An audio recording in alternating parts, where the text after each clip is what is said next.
मेरे प्यारे छात्रों, सृजन क्लासेस के इस वीडियो लेक्चर में आप सभी का बहुत बहुत स्वागत है। आज एक लंबे इंतजार के बाद हम लोग केमिस्ट्री का पहला चैप्टर स्टार्ट करने जा रहे हैं। इससे पहले हम लोग केमिस्ट्री के बेसिक पर डिस्कस कर रहे थे ताकि किसी को भी जब हम केमिस्ट्री शुरुआत करें तो किसी तरह का कोई समस्या नहीं रहे। तो आज का पहला चैप्टर है रासायनिक अभिक्रिया एवं समीकरण। रासायनिक अभिक्रिया एवं समीकरण, तो उसी के बारे में हम लोग डिस्कस करेंगे। तो सबसे पहले हम लोग इसके कुछ इंपॉर्टेंट पॉइंट्स पर डिस्कस करते हैं। रासायनिक अभिक्रिया, रासायनिक अभिक्रिया, ये अभिक्रिया क्या होता है? तो रासायनिक अभिक्रिया होता है कि इसमें जो है जब दो पदार्थ जो है मिल करके एक नए पदार्थ का निर्माण करते हैं। जब दो पदार्थ मिल करके एक नए पदार्थ का निर्माण करते हैं, जब कोई पदार्थ अकेले या किसी दूसरे पदार्थ के साथ क्रिया करके एक से अधिक भिन्न गुण वाले नए पदार्थ का निर्माण करते हैं तो उसे रासायनिक अभिक्रिया कहते हैं। मतलब क्या कि जो पदार्थ मिलेगा तो नया पदार्थ बनेगा, या फिर ऐसा भी होता है एक ही पदार्थ जो है दो अलग अलग पदार्थों के रूप में विघटित हो जाते हैं, तो इसी को हम लोग रासायनिक अभिक्रिया कहते हैं। ठीक है, रासायनिक अभिक्रिया। तो रासायनिक अभिक्रिया में क्या होता है कि जो पदार्थ मिलते हैं, तो जो पदार्थ मिलते हैं या जो पदार्थ अभिक्रिया करते हैं उसको हम लोग अभिकारक कहते हैं। क्या कहते हैं? अभिकारक या फिर प्रतिकारक। और उससे जो प्राप्त होता है यानी अभिक्रिया के फलस्वरूप जो नए पदार्थ बनते हैं उसको हम लोग प्रतिफल कहते हैं या अभिकर्मक कहते हैं। ठीक है, तो चलते हैं दूसरा डेफिनेशन पर। पहला डेफिनेशन का एग्जांपल है मैग्नीशियम और ऑक्सीजन। मैग्नीशियम और ऑक्सीजन मिल करके क्या बनाता है? Magnesium oxide. Magnesium oxide. तो इस तरह से यह पूरा प्रक्रम रासायनिक अभिक्रिया कहलाया। अब इसमें क्या कहता है कि जो जो अभिक्रिया करता है यानी जो जो क्रिया में भाग लेता है, जैसे मैग्नीशियम और ऑक्सीजन जो है वह अभिक्रिया करता है, तो ये मैग्नीशियम और ऑक्सीजन यह दोनों पार्ट कहला गया आपका अभिकारक। यानी तीर के पहले वाला जो हिस्सा होता है वह अभिकारक होता है और तीर के बाद वाला जो हिस्सा होता है वह प्रतिफल या फिर अभिकर्मक होता है। तो अभिकारक है, रासायनिक अभिक्रिया में जो पदार्थ क्रिया करते हैं उसे अभिकारक या प्रतिकारक कहते हैं। और अभिकर्मक है रासायनिक अभिक्रिया के फलस्वरूप जो नए पदार्थ बनते हैं, रासायनिक अभिक्रिया के फलस्वरूप जो नए पदार्थ बनते हैं उसे उत्पाद या फिर प्रतिफल कहते हैं। जैसे मैग्नीशियम और ऑक्साइड मिल करके मैग्नीशियम ऑक्साइड बना, तो मैग्नीशियम और ऑक्सीजन कहलाया अभिकारक और मैग्नीशियम ऑक्साइड ये क्या कहलाया? प्रतिफल। ठीक है, अब रासायनिक अभिक्रिया से ही मिलता जुलता चीज है रासायनिक समीकरण। रासायनिक समीकरण, तो जैसे आप लोग रासायनिक अभिक्रिया में देख रहे थे कि दो पदार्थ मिलकर के नए पदार्थ का निर्माण कर रहा था, या फिर एक ही पदार्थ अलग अलग पदार्थ के रूप में टूट करके अलग एक नए पदार्थ का निर्माण करता है, तो उसी तरह से इसमें भी रासायनिक समीकरण में भी रासायनिक अभिक्रिया वाला ही सिस्टम है। बस फर्क इतना है कि इसको लिखने का तरीका थोड़ा सा अलग है। अलग क्या है कि जो रासायनिक अभिक्रिया में होता था, तो रासायनिक अभिक्रिया में डायरेक्ट जो जो पदार्थ भाग लेते थे उसका नाम डायरेक्ट लिखते थे, जबकि रासायनिक समीकरण में जो जो पदार्थ भाग लेगा उसके रासायनिक सूत्र को उसके सामने लिख करके व्यक्त किया जाता है, तो होता है रासायनिक समीकरण। जैसे इसमें देखिए इसका डेफिनेशन है, जब किसी रासायनिक अभिक्रिया में अभिकारक एवं उत्पाद के जगह उनके रासायनिक सूत्रों का उपयोग करते हैं तो उसे क्या कहते हैं? रासायनिक समीकरण। तो रासायनिक समीकरण मैग्नीशियम और ऑक्सीजन, जैसे ऊपर पर भी लिखा हुआ था मैग्नीशियम और ऑक्सीजन, तो मैग्नीशियम हो गया Mg, ऑक्सीजन का संकेत हो गया, सूत्र हो गया O2। ठीक है, तो ये मिलकर के बनाता है मैग्नीशियम ऑक्साइड MgO। लेकिन ये ध्यान रखना है जब भी हम लोग किसी रासायनिक अभिक्रिया को लिखते, रासायनिक समीकरण को लिखते हैं, तो वह संतुलित रूप में होना चाहिए। किस रूप में होना चाहिए? संतुलित रूप में। तो संतुलित करने के लिए यहाँ पर हम लोग 2 का प्रयोग किए, यहाँ पर भी 2 का प्रयोग किए। अब ये संतुलित रासायनिक समीकरण होता क्या है उसको भी जरा सा लोग डिस्कस करेंगे। तो संतुलित रासायनिक समीकरण जो होता है उसमें दोनों तरफ जो भी पदार्थ भाग लेते हैं उनके परमाणुओं की संख्या समान होती है। देखिए इसका कैसे मतलब समझेंगे, जैसे इसी में देखिए ऑक्सीजन O के नीचे कितना लिखा हुआ है 2, तो इधर भी कितना होना चाहिए 2 होना चाहिए, बट अभी है कितना यहाँ पर, इसके जिसके नीचे कुछ नहीं हो वहां पर 1 होता है, 1 है।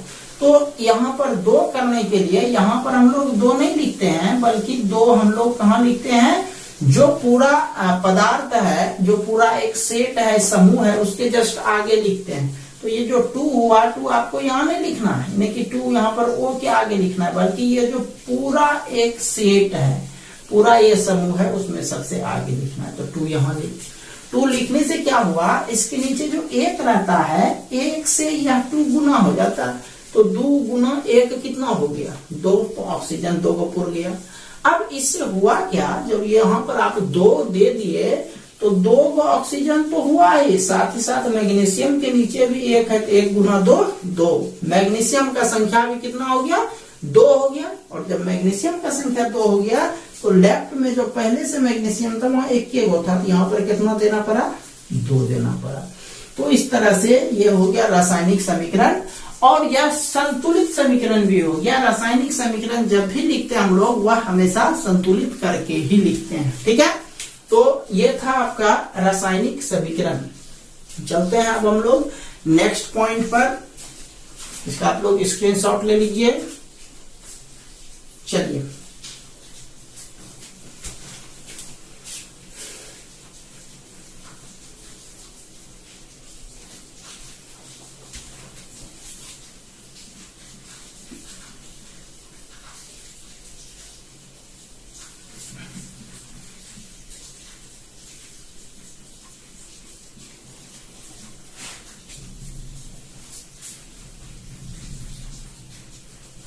चलिए अब हम लोग डिस्कस करते हैं संतुलित रासायनिक समीकरण। हम आपको पहले भी बता चुके हैं, संतुलित रासायनिक समीकरण में दोनों तरफ मतलब उत्पाद और अभिकारक दोनों के परमाणुओं की संख्या समान होनी चाहिए। चलिए देखते हैं रासायनिक संतुलित रासायनिक समीकरण, बैलेंस्ड केमिकल इक्वेशन, वैसे रासायनिक समीकरण जिसमें अभिकारकों तथा उत्पादों में विभिन्न तत्वों के परमाणुओं की संख्या समान हो, उसे संतुलित रासायनिक समीकरण कहते हैं। जैसे हम एक एग्जांपल लिखे हैं, देखते हैं।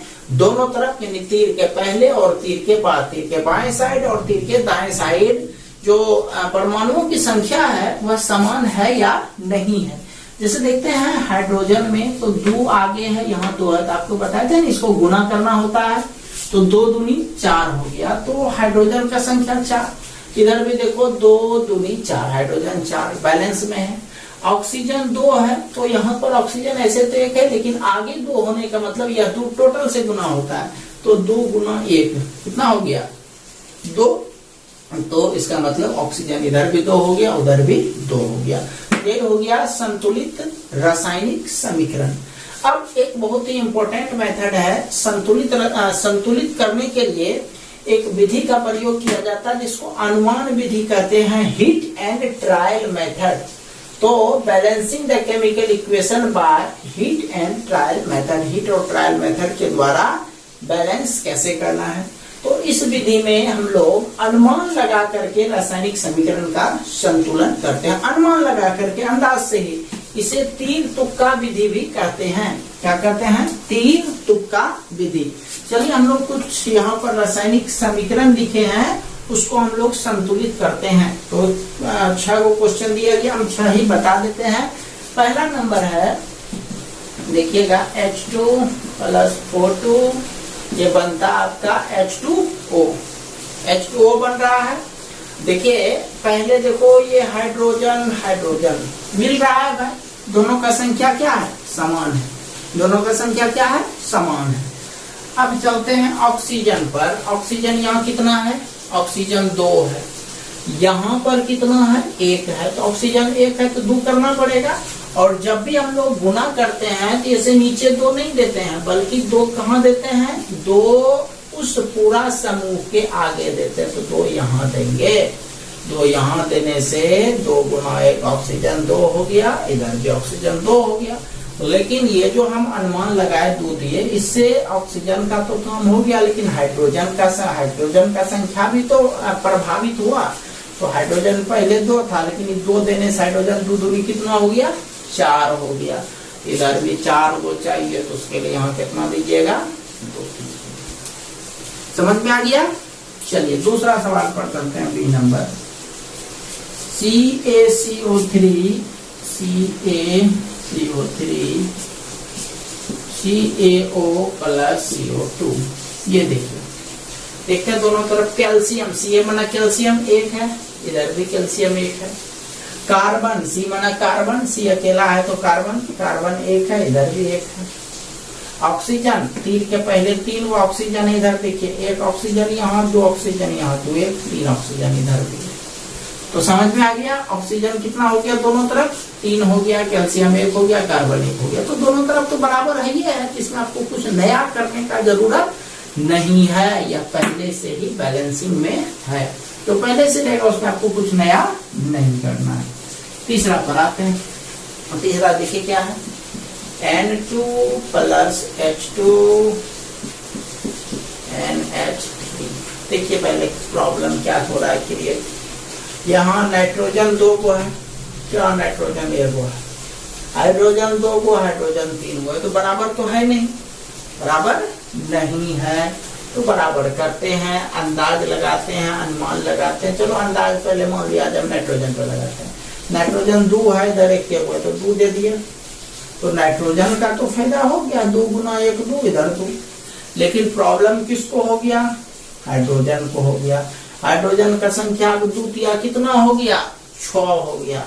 इधर हाइड्रोजन 6 हो गया, उधर भी हाइड्रोजन क्या को चाहिए, 6 को चाहिए। तो है कितना, 2 को है।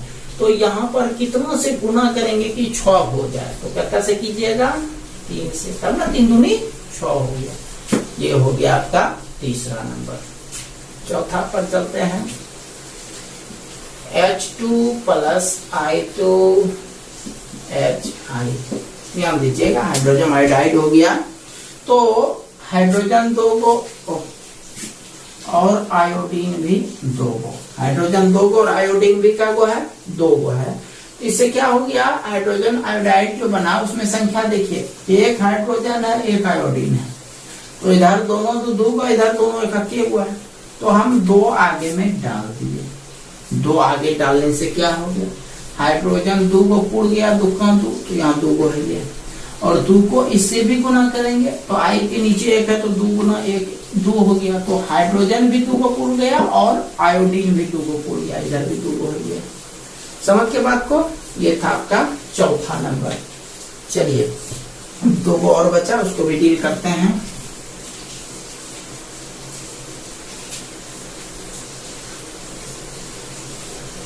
पांचवा number, 3 number, Fe plus H2O Fe3O4 plus H2।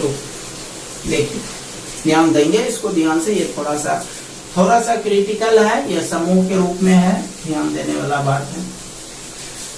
पहले किसी से भी स्टार्ट हो जाते हैं, वैसे कोशिश करना है समूह बला को पहले संतुलित करें तो ज्यादा आसान हो जाता है। यहाँ देखिए भाई Fe क्या हुआ है, 3 हुआ है। अंदाज लगा रहे हैं, यदि अंदाज में कुछ प्रॉब्लम हो जाए लिखने में तो बाद में चेंज भी कर सकते हैं। 3 को है तो इसको 3 दे देते हैं, ठीक। Fe3 को पुड़ गया दोनों का।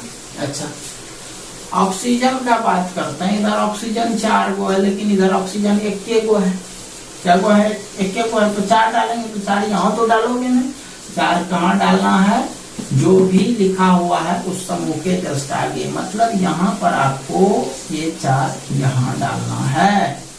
इससे क्या हो गया, ऑक्सीजन 4 गुना 1 4, 2 क्लियर हुआ। Fe पुड़ गया और ऑक्सीजन 4 को पुड़ गया। अब प्रॉब्लम किसको हो गया, हाइड्रोजन को हो गया। हाइड्रोजन 4 दूनी 8 हो गया, इधर हाइड्रोजन तो 2 को है, इधर भी कितना देते हैं, 4 देते हैं, इससे भी 4 दूनी उड़ गया। चलिए लास्ट पर चलते हैं, F number BaCl2 plus Al2 SO4 का होल 3 BaSO4 प्लस AlCl3। देखो भाई, इसमें तो दो को बड़ा बड़ा समूह है, दो को बड़ा बड़ा समूह है। इसको हम लोग कैसे क्या करेंगे, तो इसमें आप लोग देखो, ये ध्यान दो जरा सा, इस पर जरा सा, इस समूह पर जरा सा हम डिस्कस करते हैं। ध्यान दीजिएगा, यदि गलती या कंफ्यूजन होता है तो इसी समूह में लोगों को होता है। यदि इससे निकल गए तो कोई प्रॉब्लम नहीं है। इसमें देखो Al2, इसका मतलब एल्युमिनियम क्या गो है, 2 गो है, और SO4 का होल 3 यानी SO4, ये टोटल एक समूह है, उसका संख्या कितना है, 3 गो है। और उस समूह में यदि पूछे सल्फर क्या गो है, तो सल्फर यहाँ 3 ओवरऑल है, 3 गुना 1, 3 गो सल्फर है। ऑक्सीजन क्या गो है, तो 4 गुना 3 12 गो ऑक्सीजन है। क्या गो ऑक्सीजन है, 12 गो। ओवरऑल बोले तो SO4 समूह जो है उसका संख्या कितना है, 3 गो है। तो राइट साइड में भी यदि SO4 कहीं एक साथ आपको मिले तो उसका संख्या 3 गो होना चाहिए। क्या होना चाहिए, 3 गो होना चाहिए। खैर एक चीज हम और मान लिया जाए, हम अपने मन से ऐसे अभी सवाल पूरा बना नहीं रहे हैं, मान लिया जाए यहाँ पर हम 4 दे दिए, मान लिया जाए, अभी बस आपको कुछ समझाने के लिए हम कुछ गलत शब्द यूज कर रहे हैं, लिख रहे हैं गलत सब संख्या, आप समझो केवल। तो जैसे यहाँ पर आप 4 दे दिए, तो एल्युमिनियम 4 दूनी 8 तो हो गया, लेकिन यह 4 जो है इसके साथ गुना होगा, ओवरऑल के साथ, ये अलग अलग नहीं, पहले ओवरऑल के साथ गुना हो जाएगा, उसके बाद यह एंट्री करेगा इसके अंदर। तो 4 किया कितना हो गया, 12। अब 12 हो गया, यदि हम सल्फर का संख्या पूछे तो 12 गुना 1 12। ऑक्सीजन का संख्या पूछे तो यहाँ पर 12 हो गया, क्योंकि 4 किया 12 और 12 यहाँ पर ऑक्सीजन पहले से 4 है, तो 12 चौके 48। ऑक्सीजन का संख्या कितना हो गया, 48 हो गया। यदि ओवरऑल पूछे तो SO4 जो एक समूह है उसका संख्या 4 किया कितना हो गया, 12 हो गया। यदि हम 4 ऐसा देते हैं तो ऐसा होगा, 4 को मिटाते हैं। अब हम लोग अपने टॉपिक पर आते हैं जो हमको पुराना है। आपको हम बताए यदि ये समूह आप कहीं देखो, होल देखो, तो कोशिश करो पहले इसी का इच्छा पूरा हो। SO4 का इच्छा पहले पूरा हो, तो SO4 क्या जो कितना है यहाँ पर 3 है। इसका मतलब राइट साइड में यदि SO4 मिले तो उसमें बिना सोचे समझे 3 डाल दो। तो 3 कैसे डालोगे, ऐसे थोड़ी डालना है, बल्कि 3 कहाँ डालना है, आपको पहले से ही बता रहे हैं कि जब भी हम लोग कोई संख्या डालते हैं तो समूह के आगे डालना। ये 3 डाल दिए, इससे हुआ क्या भाई, SO4 तो 3 को पुड़ के अपना काम निकाल लिया, लेकिन बेरियम का संख्या कितना हो गया, 3 हुआ। तो एक चीज हमेशा ध्यान रखना है आप लोग कि जिस चीज में भी हम लोग संख्या डालते हैं, कोशिश करते हैं कि उससे जो एक संतुलन हो गया तो वो तो हो ही गया। जैसे इसमें 3 डाले थे तो SO4 का संतुलन हो गया, तो वो तो हो ही गया, लेकिन नया चीज उसमें क्या परिवर्तन हुआ, नया चीज क्या आ गया, नया चीज हमको ये आ गया कि बेरियम का संख्या 1 गो था बेचारा, क्या वो था, 1 गो था, लेकिन ये 3 डालने से बेरियम का संख्या क्या हो गया, 3 हो गया। अब जब ये 3 हो गया तो अब आप लेफ्ट साइड में चलो, लेफ्ट साइड में बेरियम 3 गो पूरा। तो यहाँ पर देख लो ना, बेरियम 1 गो है, तो यहाँ पर क्या करेंगे, 3 डाल देंगे। 3 डालने से आपको क्या हुआ, बेरियम तो पुर गया, लेकिन प्रॉब्लम में कौन आ गया, क्लोरीन आ गया। क्लोरीन द्वितीय कितना हो गया, 6 हो गया, 3 दूनी 6 को क्लोरीन हो गया। तो चलो अब क्लोरीन का हम लोग इच्छा पूरा करते हैं। क्लोरीन इधर क्या हुआ है, 3 गो है, यहाँ कितना डाल दें, 2 डाल देते हैं, क्योंकि 2 तिया 6, तो क्लोरीन 6 पुर गया। देखो हमारा क्या क्या पुर गया, बेरियम दोनों तरफ पुरिए गया, SO4 दोनों तरफ पुरिए गया, क्लोरीन दोनों तरफ पुरिए गया, बचा एल्यूमिनियम। तो ये जो 2 डाले, 2 डालने से एल्यूमिनियम भी क्या गो पुर गया, 2 गो पुर गया, और यहाँ पर 2 गो पहले से एल्यूमिनियम है। समझ में आ गया सबको। तो यह हम आपको 6 को संतुलित करने के लिए बताए आज यह बहुत ही इंपॉर्टेंट चीज है। एग्जाम के व्यू से एग्जाम में संतुलित करने के लिए पूछा जाता है, या फिर यदि आप कोई भी तरह का समीकरण लिखते हैं तो वहां पर संतुलित होना बहुत ही जरूरी है।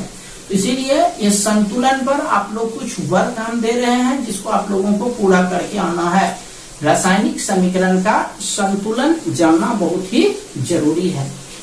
जगहों पर आप प्रैक्टिस कर लीजिएगा। उसके अलावा कुछ हम वर्क अपनी तरफ से दे रहे हैं।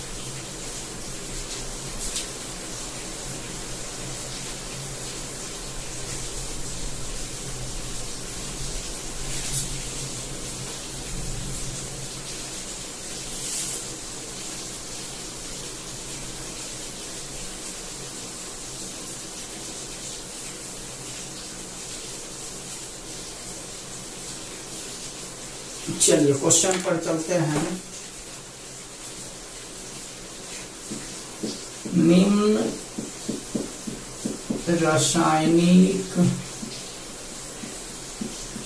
समीकरण का को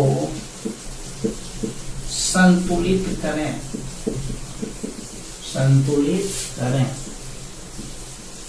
पहला नंबर क्वेश्चन है H2 plus Cl2 HCl। दूसरा क्वेश्चन है H2 plus O2 H2O। Question number तीसरा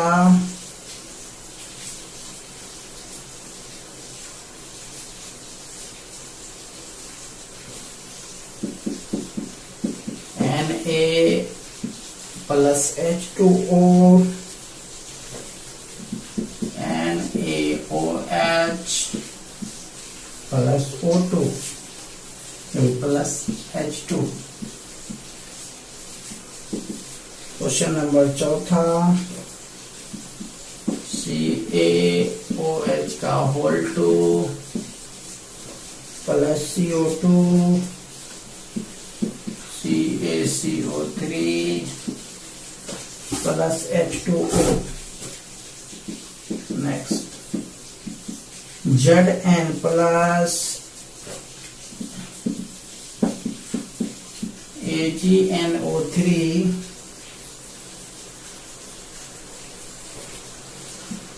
ZnNO3 का होल 2 प्लस Ag। अगला Al plus CuCl2 Al plus CuCl2 AlCl3 plus Cu। G number BaCl2 plus K2SO4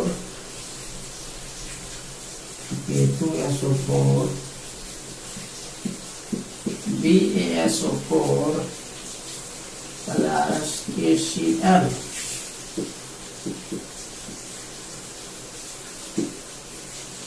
next H2S plus O2 H2O plus SO2।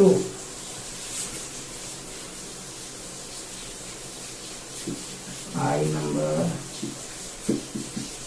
Mg plus O2 MgO।